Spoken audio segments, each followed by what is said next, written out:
देखिए एक और क्वेश्चन है, calculate the mass percentage of hydrogen in water. ठीक है ना, ये वाटर है, दिया हुआ है फॉर्मूला H2O।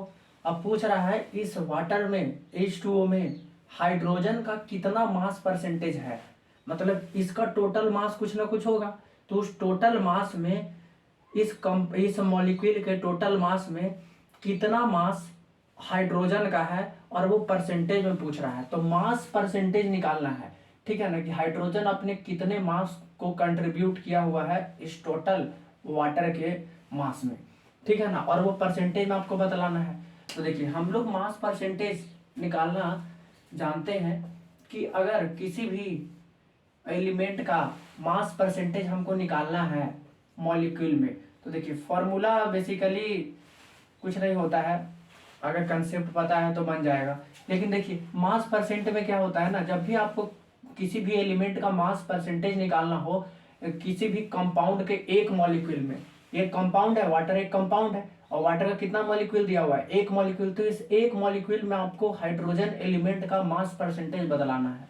तो जब भी मास परसेंटेज निकालना होता है तो क्या करना पड़ता है, जिस भी एलिमेंट का, तो टोटल मास लिखना पड़ता है उस एलिमेंट का, टोटल मास ऑफ एलिमेंट, ठीक है, in molecule, total mass of element in a molecule of the compound.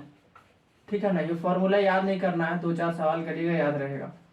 ठीक है, तो देखिए ये होता है आपको कि कोई कंपाउंड है, आपको कोई कंपाउंड है, उस कंपाउंड के एक मॉलिक्यूल में उस एलिमेंट का टोटल मास कितना है वो ऊपर लिखना है और डिवाइड करना है किससे, टोटल के रिस्पेक्ट में ना निकाल रहे हैं आप, तो नीचे में डिवाइड किससे करिएगा, molecular mass, molecular mass of compound, उस कंपाउंड के मॉलिक्यूलर मास लिख दीजिए और 100 से मल्टीप्लाई कर दीजिए तो मास परसेंटेज निकल जाए, क्योंकि परसेंटेज में चाहिए ना, तो 100 से मल्टीप्लाई करना पड़ेगा तब ना परसेंटेज में कन्वर्ट होगा। परसेंटेज में कन्वर्ट करने के लिए 100 से मल्टीप्लाई करना पड़ता है।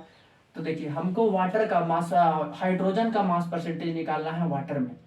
तो ये कंपाउंड है वाटर और इसका एक मॉलिक्यूल दे रखा है, तो हमको तो क्या चाहिए, दो चीज चाहिए, इस कंपाउंड के मॉलिक्यूलर मास चाहिए। तो यहाँ पर वाटर कंपाउंड है तो इसके एक मॉलिक्यूल का मास जो होगा मॉलिक्यूलर मास होगा, तो इसका मॉलिक्यूलर मास निकाल लेते हैं। तो आपको पता है कि जो मॉलिक्यूलर मास होता है, ठीक है ना, मॉलिक्यूलर मास होता है, अगर वाटर का हम अभी निकाले तो वाटर का मॉलिक्यूलर मास कितना होगा, molecular mass of H2O, short में लिख रहे हैं MM, मॉलिक्यूलर मास H2O का। तो कैसे निकलता है, सारे इंडिविजुअल एटम्स का मास को सम कर देते हैं। तो हाइड्रोजन का, एक हाइड्रोजन का एटॉमिक मास कितना होता है 1U, लेकिन 2 हाइड्रोजन है तो 2 से मल्टीप्लाई करना पड़ेगा, प्लस ऑक्सीजन एक ही एटम है तो 16U हो जाएगा इसका मास। तो टोटल मास कितना आ जाएगा यहाँ पर, यहाँ पर आ जाएगा 18U। तो 18U क्या निकल कर आया, इस कंपाउंड यानी कि वाटर का मॉलिक्यूलर मास निकल कर आया, ठीक है ना, इस कंपाउंड के एक मॉलिक्यूल का मास निकल कर आया 18U।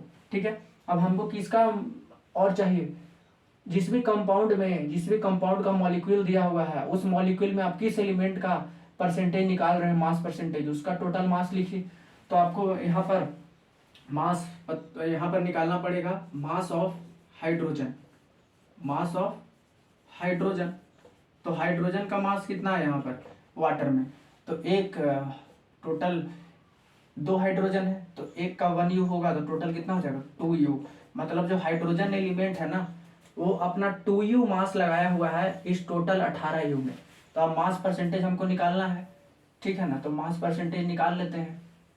ठीक है, देखिए मॉलिक्यूल में टोटल मास उस एलिमेंट का कितना आया, हमको हाइड्रोजन एलिमेंट का निकालना है। तो इस मॉलिक्यूल में हाइड्रोजन का कितना मास आया टोटल 2U, तो 2U लिखिए ऊपर क्योंकि हाइड्रोजन का ही निकालना था, ठीक है ना। उसके बाद हमको टोटल मास से डिवाइड करना पड़ेगा क्योंकि टोटल के रिस्पेक्ट में बताना है। तो मॉलिक्यूलर मास कितना आया वाटर का 18U, तो 18U से डिवाइड कर दीजिए, परसेंटेज में निकालना है तो इंटू 100। तो U से U कट गया, 2 से 9 बार में कट गया, तो कितना आया 100/9। और 100/9 को अगर आप डिवाइड दीजिएगा तो कितना आएगा 9 1 जा 9, फिर 9 1 जा 9, फिर पॉइंट देना पड़ेगा और फिर 9 1 जा 9 और 9 1 जा 9, ये 100 से 9 को डिवाइड दीजिएगा तो ये आएगा, ठीक है ना। तो यानी कि इससे ये पता लगा कि इस वाटर में जो हाइड्रोजन का मास परसेंटेज है वो कितना है, मास परसेंटेज 11.11%। मतलब जो भी टोटल मास होगा इस कंपाउंड का, तो टोटल मास अपने आप में 100% होता है, तो उस 100% में इसके 100% मास में 11.11% हाइड्रोजन का मास होगा इस कंपाउंड में। तो मास परसेंटेज कितना निकल कर आ गया हाइड्रोजन का, ठीक है ना, 11.11%। जैसे अगर हम बोले कि अगर टोटल मास किसी कंपाउंड का 100% है, ठीक है ना, और एक एलिमेंट का उसमें मास निकालना है, तो अगर उस एलिमेंट का मास परसेंटेज निकल कर आया उस मॉलिक्यूल में 10%, तो 10% का मतलब क्या होगा कि अगर टोटल मास उस कंपाउंड का 100 ग्राम है, तो उस एलिमेंट का टोटल मास कितना होगा उस मॉलिक्यूल में, तो 10 ग्राम। तो यहाँ भी वही है, ठीक है ना। तो ये चीज देखिए, यहाँ मास परसेंटेज निकल गया हाइड्रोजन का, वो एग्जाम्पल दिए समझाने के लिए। तो 11.11% हाइड्रोजन का मास परसेंटेज।